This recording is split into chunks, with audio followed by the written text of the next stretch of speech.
Hey everyone, welcome to the Blackjack Apprenticeship Podcast. I'm Joe748 and I'm here with SD1. How you doing, SD1? Living the dream, Joe. Just because I get to see your face and listen to you. Oh, that's what it feels like to be loved and admired this much. Just kidding, guys. We are just testing you to see if you're actually paying attention or if you're just kind of focused on something else right now, because we have some really good questions that were submitted on the YouTube channel and also on the Blackjack Apprenticeship Forum that we wanted to get into. So we got a good mailbag Q&A for you today. All right, let's kick it off. First question. What do you think are the top 10 giveaways that a person is counting cards? Would you say splitting tens, wearing a ball cap and a fanny pack? I love that it calls it a fanny pack still. Squinting at the discard tray, looking too focused, or robotic? What do you guys think? Number one for me, and this is like coming from someone who has, a bunch of hours under their belt and just scanning the room and just seeing someone that looks weird to me, is almost always when I see a player have a bunch of chips in front of them, they have like a bunch of big denominations, blacks and purples, and then they have like a bunch of small ones kind of ready to fire away. You could just tell, like, they're just loading up. It just looks like a loaded gun. Like, it's just like they're getting ready for their big spread. Yeah. To add to that, it's hilarious when you see a counter and they have purple and yellows, but then they also have a stack of 250s. Like, they just have a stack of pink chips and they're holding on to them. Yeah. That's another. Right. That's another thing. A bunch of coins, all the leftover blackjacks. $25 blackjacks you don't want to tip. Yeah. That's a good one. I think staring at the discard tray is a huge giveaway. Man, that just takes reps. You got to get better at it. But cheat code, which we've discussed before, sitting at first base in the beginning really does help because you're not moving your head to the discard tray all the time. Another one for me is, and I'm not saying I was immune to this, but just seeing someone who just sort of looks like a younger man, like too clean for the casino, and they're there at like 2:00 in the afternoon on a Tuesday. Yeah. You're looking and it just looks off. Like, you just don't look like you belong here. Yeah. 2:00 in the afternoon, especially on a weekday or even a weekend, is not when to look cleaned up and business casual. That's for daggone sure. They don't look dirty enough and grimy enough and just like to be there on a casual weekday, in the middle of the day. It doesn't seal the deal for me, but it's enough for me to like look further. And I'm like, who is this person? Yeah, I agree. Your overall disposition at the table, like, are you reacting at all to the hands that are being played and the wins and the losses?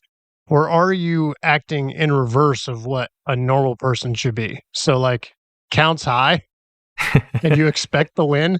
Yeah. So you're not celebrating the win at all? Like, oh, you just won 2 times 1,000 and you're just like, all right, it's supposed to happen. Like, think about that. And then are you talking up? I mean, you don't have to talk up the pit boss, although I think it's a great idea. But like, are you engaging with the dealer? Are you engaging at all with the people at the table? And introverts do it too. So introverts, you're not, I know you like to keep to yourselves, but introverted gamblers still have interaction. Or are you just keeping to your own little box and there's just nothing coming out of you? Yeah. If I am at the table and I see someone betting big, let's say I didn't see their spread, I only see them bet big. We kind of touched on this last episode, but and the end of the shoe comes and they're like, they announce that they're going to go to the bathroom, I'm pretty much just like waiting for that next shoe. I know I'm almost 90% right now. I don't think I've ever seen a gambler announce to the dealer that they were going to go use the bathroom and Yeah, we covered this in boot camp, this last boot camp during the pro panel, and it's really funny because this came up and like the question was essentially, you can't just keep using the same excuse. Like, what do you guys say? And I looked at it and I was like, why are you saying anything? No gambler justifies why they're getting up from the table. Phone call, gotta go pee, like want to walk around. They just do it, but you think you need to because you think you're being watched. Yeah. And I'll say, hey, can you hold my spot real quick? I'll say that all the time, and then I'll just run off. Yeah, that's normal. And I am going to the bathroom, but not because I'm like avoiding a negative count. I'm just trying to I'm using the bathroom, and it's like the one opportunity I have when they're shuffling to like go use the bathroom and not be there. You're just running. Yeah. Get back. I don't know, mid-shoe. What are some other ones? Fanny pack or no? When I think fanny pack, I think that's like the more quintessential hustler or machine player. Yeah. Rocks the fanny pack and has the headphones in and looks like they just came out of the gutter. That's more that. But yeah, I mean, I suppose it's being done on the tables now because it is way easier to hold your money that way. I don't know if I would call it, because so many people, if I were to rock a fanny pack at the table, I think that would stand out more than somebody that's 25. That's just a thought. I don't think it fits, even though I am a stylish man, Joe. Yeah, I mean, what? Just because you're 30, that you're in a different category now? Is that what? Yeah, exactly. 30 years young. Oh, this is a classic one. You have max bets out. The cut card comes out, and you're already moving to the minimum bet before the dealer can even pull the discard tray. Yeah. Like, what? You're not going to act like you're thinking about it. You know exactly what you're going to bet the next hand. Like, that looks really weird. So when is the right time to pull the bets back? Like, how do you pull that off looking like you're not too nervous about the next, or, pulling it back in a natural way? One of the things I like to do is I like to, whether I'm changing my bet or not, quickly, I'll realign my chips. So my hand is touching the bet circle all the time.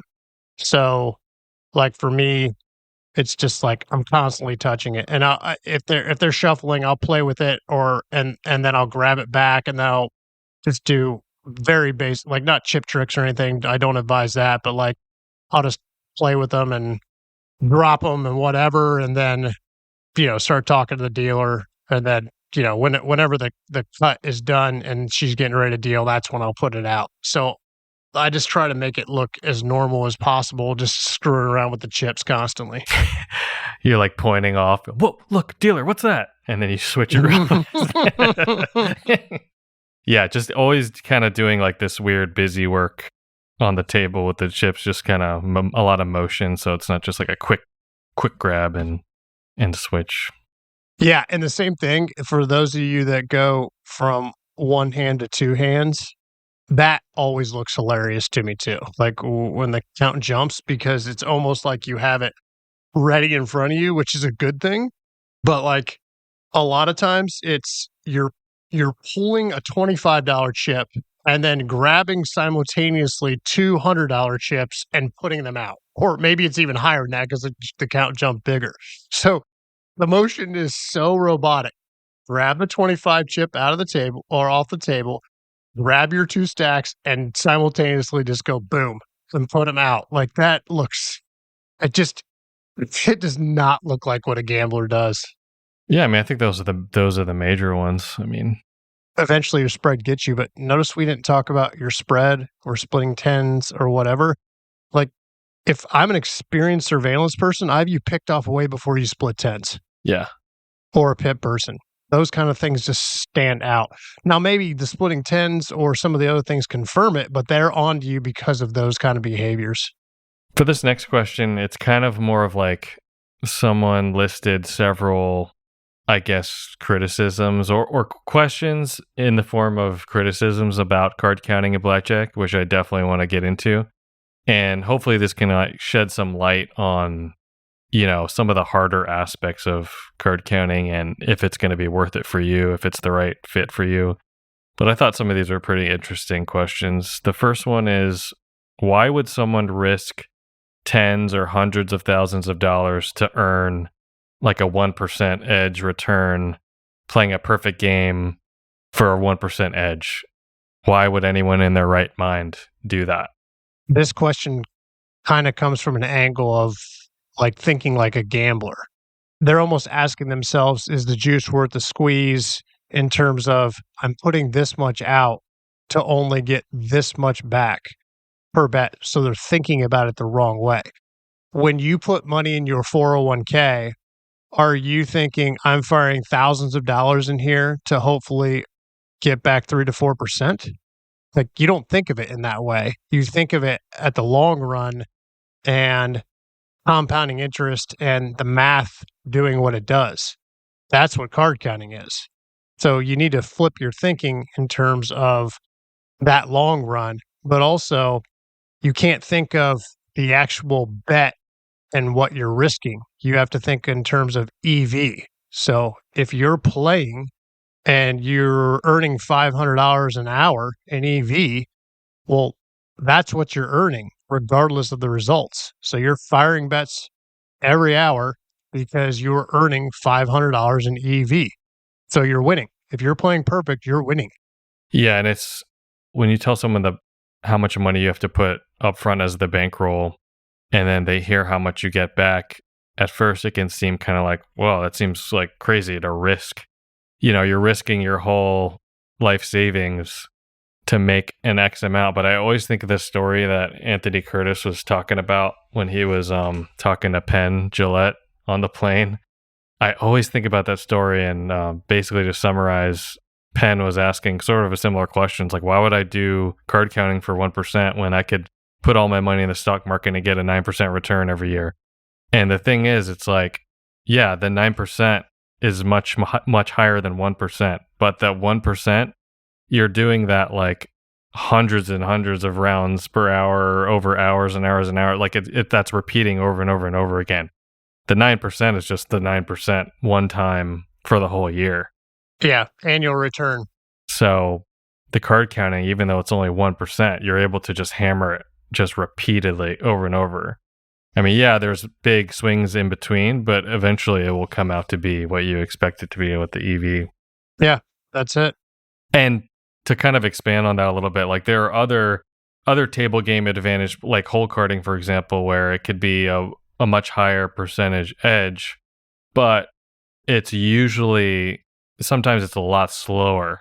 It's like a much slower game, or there's like a lot of like scouting involved, like there's a team involved, like there's just so much more to it. So even though the edge may be higher, the card counting is just sort of, it's just a quick and dirty edge. Like it's just like repeatable, it's fast. You could just do it, rinse and repeat over and over and over again.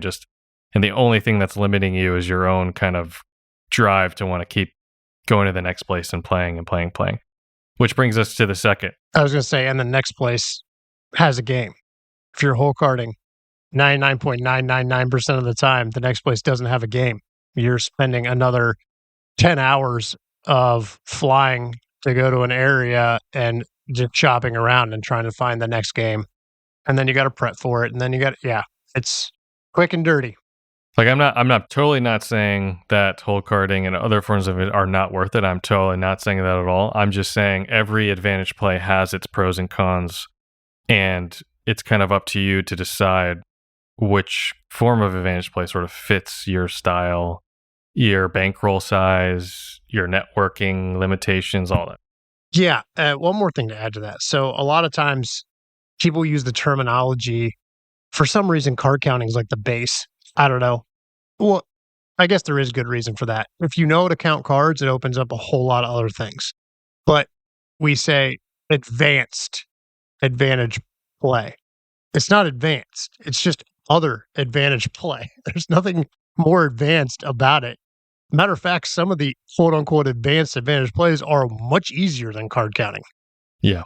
So it's just other advantage plays. And yeah, I mean, we've both done them, do them, and I love them.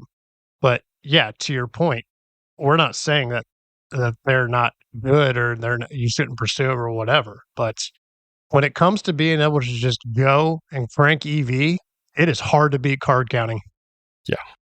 The second point was once you sort of burn out your locals or you're getting trespassed at your local casinos, then you have to travel much further, and then there's travel expenses to go along with that. And, they could back you off as soon as you get there, all that sort of stuff. So I would say, I mean, aside from like casino harassment, the travel is probably, no, actually the swings are worse than travel. Downswings are worse than travel. Yeah.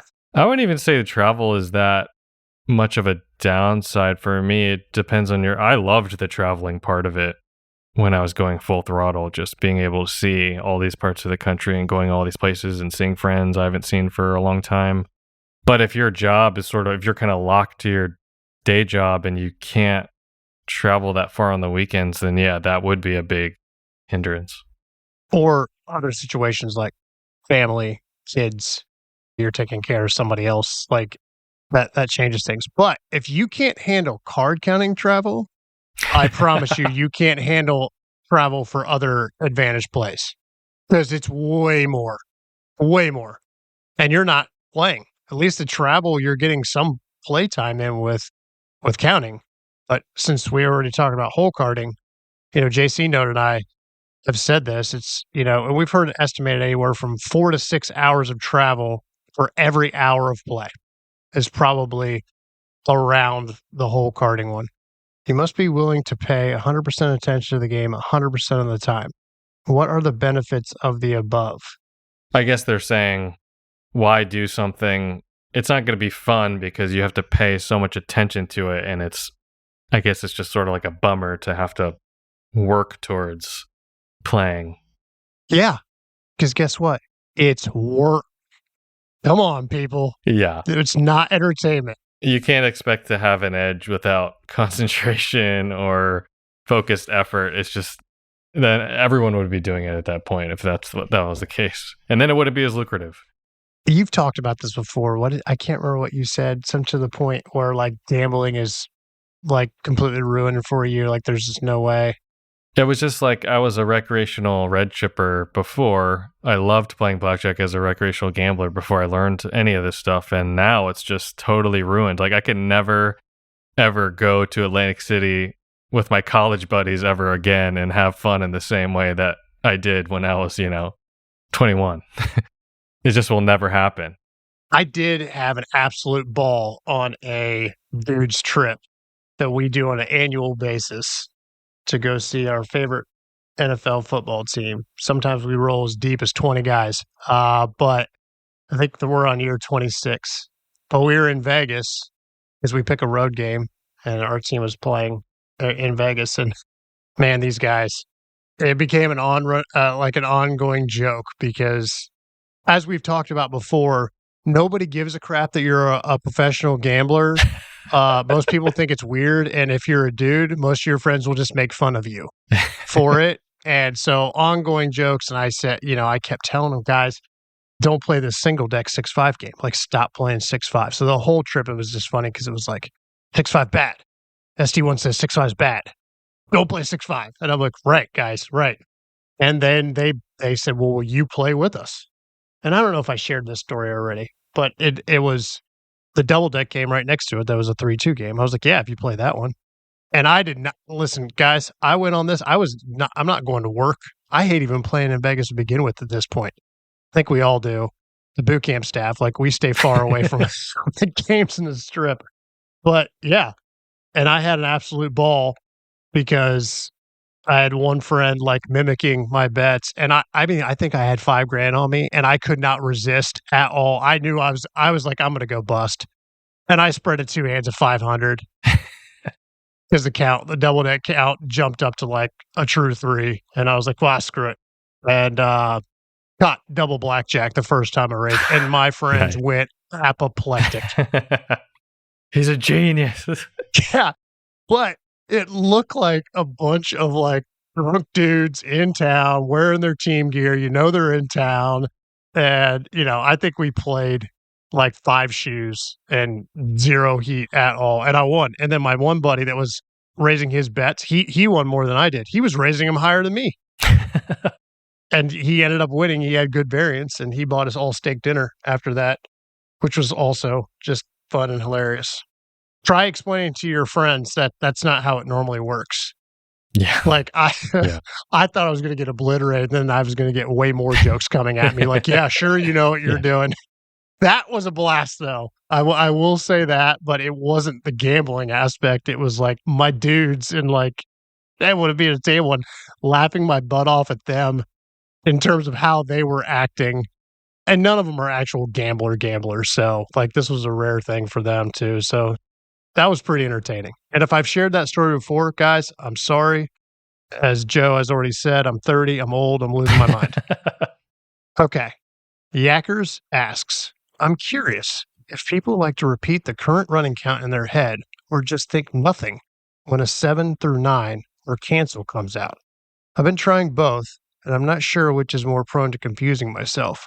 I'm still very early on in this, and I want to develop good habits early. Joe? I would say, I mean, for me, it was just sort of picturing the 7, 8, and 9 as just like a plague, sort of just, I'm just disgusted by these card values. I'm just not going to pay attention to them. I've seen people in the past go through training, and sometimes they'll accidentally mistake the 9 for a 6 or something. So be careful of that. Sometimes that can happen. But it's really, I mean, so a lot of this, like the mechanics of card counting stuff and the order of a lot of it comes down to like which one is the most comfortable for you to do it the most accurately you can. It's hard to say like doing it this exact way is going to work for everyone better than any others. It's just not how it is. Yeah. I think universally we can say, though, what does happen, like with the 7 through 9, is no matter what way you learn to account for them or not account for them, your brain will hit a point where it automatically just disregards them. No matter how you come to that point, your brain will just start disregarding them when you're counting. I think that's probably true. Unless you're using KO or another counting system.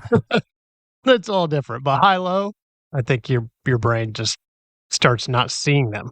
The 2 through 6 pops out, and then the 10s through aces pop out. Is there a point when the running count is so negative that the shoe most likely won't recover and I should move on? Mostly asking for super negative shoes early in the shoe where it'd be hard to sit out for 15 minutes or be gone most of the shoe. When's a good time to leave? I mean, depends on what we're talking here. If we're talking a 6 deck, if that thing hits in true count of -1, I'm out. True -1. Yeah, especially early on. At what point? Like even if it's like second hand comes out? Yes. I mean, I think there's other mitigating factors, right? Is this the only table? Like if it's the only table, then yeah, maybe I stick it out a little bit and see if it does swing. But if it's not the only table, I can't convey, and I don't think you can either, Joe, strongly enough how costly negative counts hurt you. Like that rent that you're paying is real and it will add up just like the positive EV adds up. So I don't know. Do you have anything else to add to that? Yeah, and it's worse. Obviously it's worse the smaller your bankroll is, the more and more it adds up and the more detrimental and dangerous it is. But that's not just the cost of the actual negative, but like the opportunity cost lost. You sitting there for 15, 20 minutes getting through a shoe when some other shoe just shuffled and is already in a positive true 2 somewhere, across the hall. So it's kind of like a dance of looking around the pit and seeing what else is available, what are my other options, and what's the likelihood that this situation is better than the situation over in pit number 2, table 3, Let's say you had just like a pit of 100 blackjack tables, and the math basically is that I believe more often than not, it wouldn't be worth staying there past a true -1 to a true -2 for it to rebound before you could just go to another. Like more often than not, you're wasting time and resources by staying at that table. So my kind of estimation usually is if it's a true -1 and it's like maybe half a deck dealt, maybe a little bit more. If it's still true -1 and looking at my other options, I'll probably leave at that point if it's a negative true 1 past half a deck in a 6 deck game.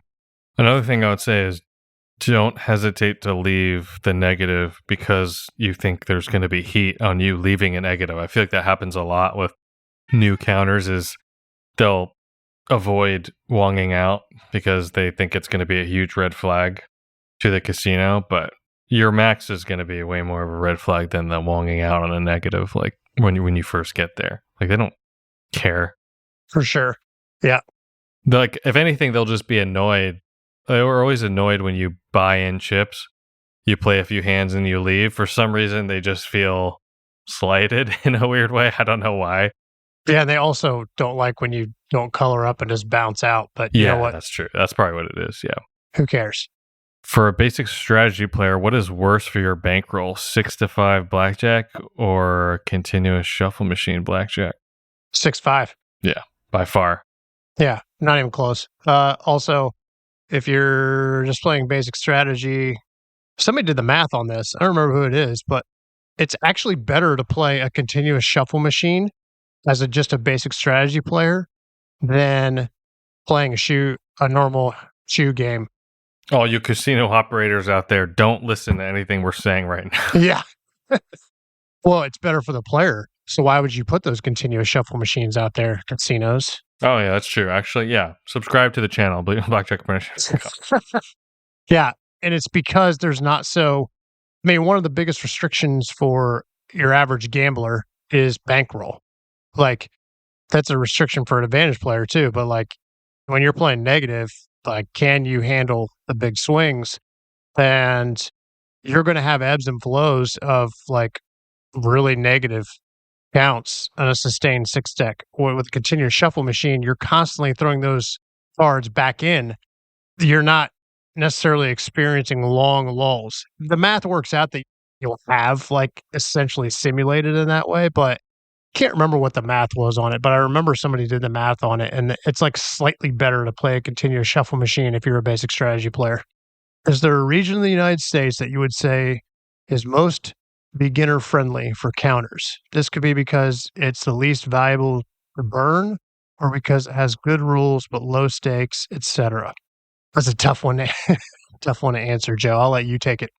I think we all want this answer. Like, everyone getting into it wants to know. Yeah, because they don't want to waste their time. Like, they want the best shot at making this a reality. But the truth is that it really is so property dependent.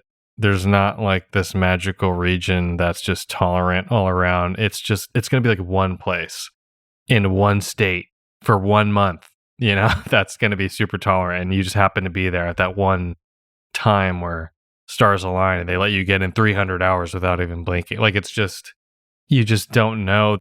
The only other way to kind of is if you have a really low max that most places don't care about too much. So that's probably something that looks similar to like 2x75 or 1x120 or something that's just right on the line of them not caring. I feel like a lot of places you'll have more runway there.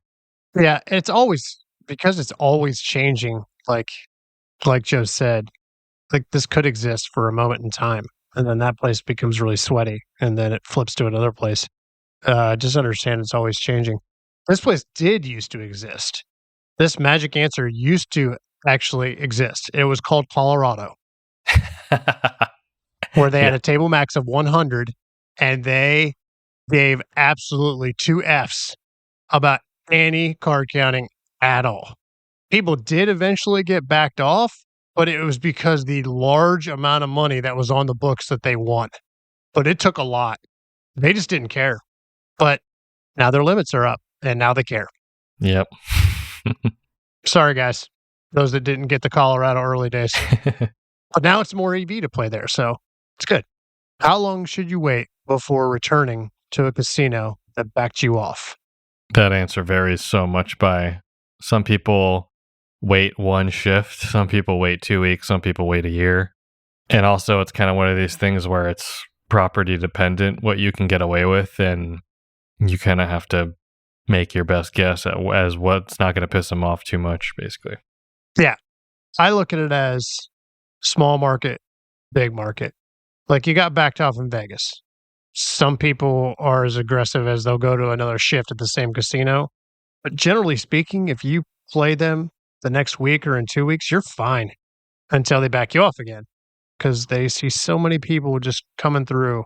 A regional market, has 1 to 3 casinos where the same pit bosses and dealers have been working there for 15, 20, 30 years. It's a different story.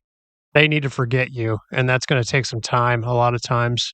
Yeah, I went back to a smaller place that after a long time, maybe a year and a half, and it was just like instantly, like the pit boss turned around and instantly was just like, "Hey, Joe, I can't let you play." Like he didn't even see me before that point. He was busy doing something else the whole time. Right away, it was just like, so. Yeah, it's staff dependent. Wow. Yeah, it's kind of crazy how some of these people do remember you. Yeah. And then I've been like to places where I'm astounded. Like I will walk right by the person that backed me off. Yeah. Or they're in the pit when I'm playing and they do not remember. And guys, this is without me like doing anything crazy to change my appearance. I've just given it a lot of time. They don't even give me a second look. So, yeah, kind of crazy. Is there a point to camouflage in terms of acting, not lowering bet spreads or switching tables? So I think what they're asking is there a point to, well, what I dub the act or how you behave? And we kind of talked about this earlier. The answer is yes. That camouflage of acting like a gambler is very important. You need to fit in the casino. You need to. How you behave, how you look. When I do my talk at boot camp, which goes over all of this, one of the things I like to point out is the very famous and very kind and very wonderful man, Max Rubin, who trained Barona staff to not look at anything that the player is doing in terms of bets or how they're playing the game, but how they look. And I can't remember he had some initialism for, something. The point of it is that something not look right. If it doesn't look right, look closer. That's why they were, or I don't know if they still were so very good at picking players off because so many card counters, back to our earlier questions, stand out in so many ways. Something is not right. Okay. As a 19-year-old, am I more likely to get backed off if I'm betting big as a college student? And do I have to show ID when getting cashed out because they can actually accuse me of being under 18? So they're not in the United States. Or it's 21 and over. Yeah, just if you are over 18 in a state where it's legal to gamble under 21, and just because you look young, it's no different than a 30-year-old SD1 showing up and him refusing ID. Just because maybe they have more in their eyes like probable reason to see if you're 18 or not doesn't mean that you have to show them your ID for any reason if it's, under. Here's a good rule of thumb. If you've been playing and then they ID check you, it's not because of your age. If you're 19 and you first walk up to the table and they check your ID, it's because of age. So at that point, if it's when you first walk up to the table, well, it probably is an age check. And yes, you're exposing your ID to the cameras. So you have to make a decision as a 19-year-old card counter, how you handle that. And there are things that you can do in terms of like keeping your ID more flush right in front of the dealer's face. One strategy I heard that I always liked was if you're young, as soon as you walk up to the table, you take out your ID and you put it right in the dealer's face. Don't let them ask for it. Then they just look at it and boom, you're done. And it's flat. It's close to them. Hopefully the cameras aren't getting a good angle because they're behind the dealer's face. And then boom, you're done. And then if they come up and ID check you again because of quote age, well, I already showed the dealer I'm 19. That's a good strategy, I think. Yeah, and I would say if they're kind of holding your chips hostage or if they're kind of refusing to cash you out unless you show ID because you do look young, and if they're just not budging, even though legally you don't have to show them ID and they legally have to cash you out, they could just be really difficult about it. Not saying that that's legal or correct, but sometimes they do. I would just come back on a totally different day and cash out with my ID if they are being that difficult about it. But don't just go right after, a hot session and willingly give your ID to them to get cashed out of those chips. Yeah. So that kind of somewhat rolls into this other question. How worried should I be about burning out by getting into the database? or is it generally not really feasible to play in a high limit area or higher limit areas without getting CTR'd? The amount that you should worry about getting put into the database or getting quote unquote burned out by the database is very, very low on the list of worries. For those of you just getting into this and hearing about being database, etc., I think there's too much emphasis on it and there's too much worry about it. Now, this might be easy for me to say because I'm not in the databases, but Joe, how much of your income from card counting happened after you were put in the database? I think about probably 97%. Yeah, I'd say that's right. Yeah. Looking at your chart, I'd say that's probably right on. Yeah. 97% of your income came after you were databased. I will say this. If you are wanting to expand and get into other advantage plays, it would behoove you to try to protect your name more. There is a value there. Playing devil's advocate, if I don't have to worry about getting database, why don't I just play rated everywhere and just enjoy the comps? Oh, yeah. I don't like to do anything that makes the casino's job easier. That's my answer to that. Just because you don't like them, or? Yeah, well, that's definitely up there. The more headache I can give them and tracking me down, because when I say earlier that I'm not databased, I'm 100% databased. I'm databased as a random AP 64325, right?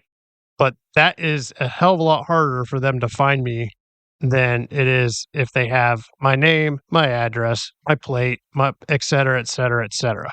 So making it easier for them to find you, it'll shorten some sessions and it'll get infuriating.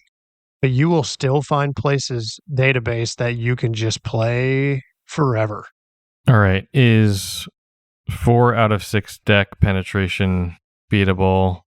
Stand 17, double after split. Is it worth playing 2 decks cut off out of 6, basically? Well, just so you know, just vomited before answering this question because I would never play 2 deck pen. Why is that? Why do it when there's so many other games out there? This sounds like a question from somebody that this is their local game and they're trying to play with less travel or less headache. Is it beatable? Yep. Spread's definitely got to be big enough. True one is probably not positive. Actually, it's not. I can say that, right? Yeah, I don't think a true one would be positive. If it is, it's going to be barely registering. Yeah, and the N0 is going to be ridiculous on it.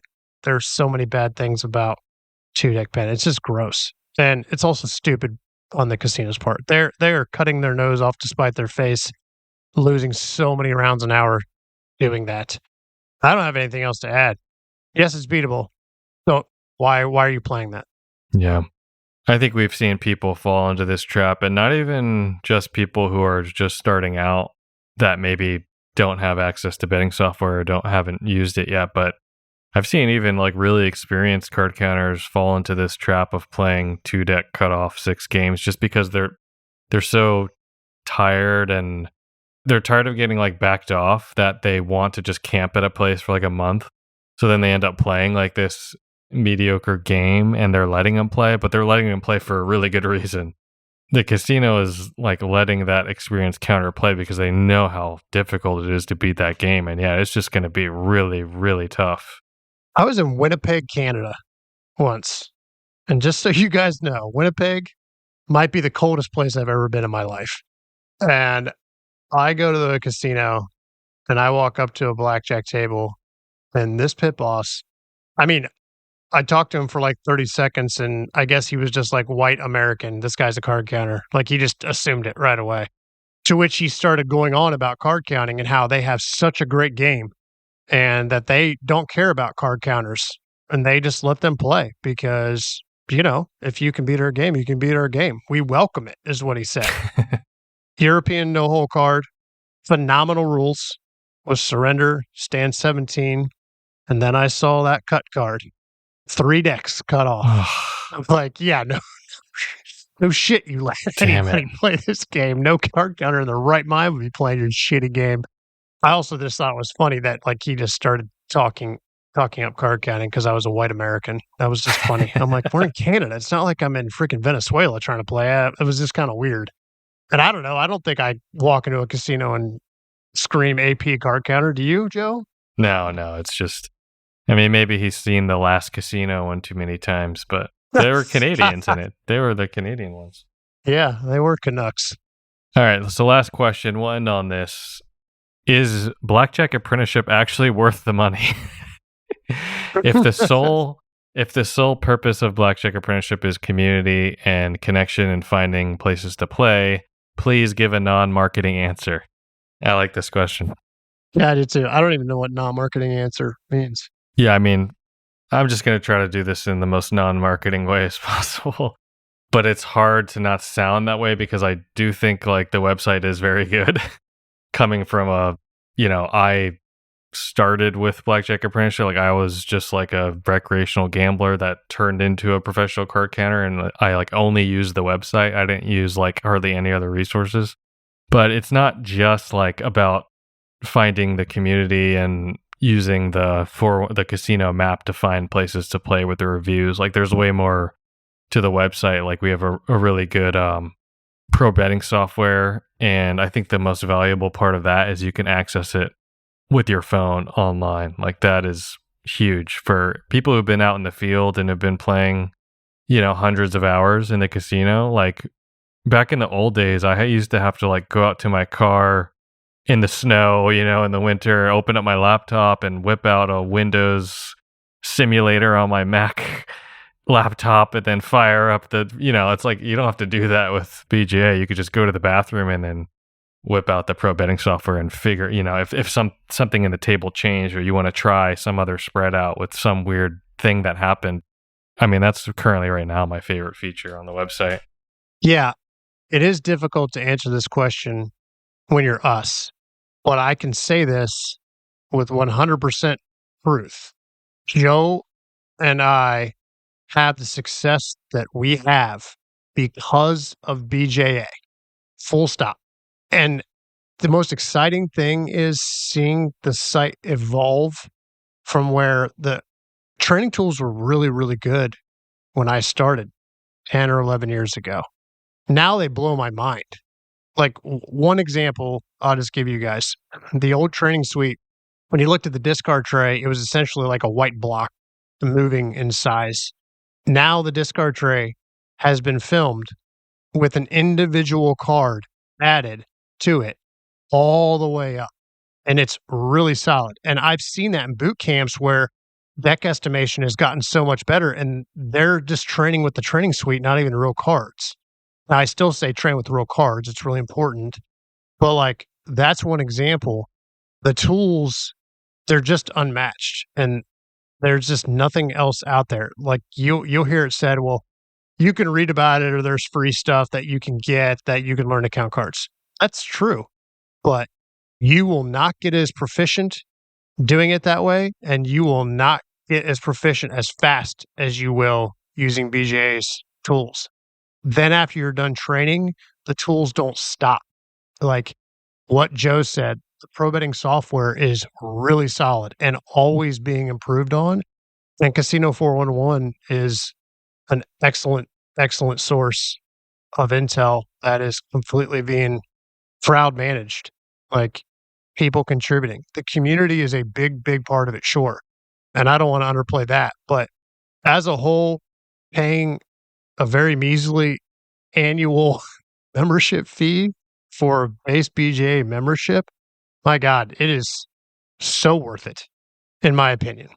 If you're just focusing on the community and because the question was, framing about the community and the Casino 411, like, is it worth it for that? I mean, even just the community part is super, super valuable. I mean, if you meet one person and you guys could uncover something together that would be worth so much more than the cost of the website, like hourly, sharing that kind of information, like in private DMs and stuff like that. Like in a lot of there's some like really, really close, good friends that I've met just through the website.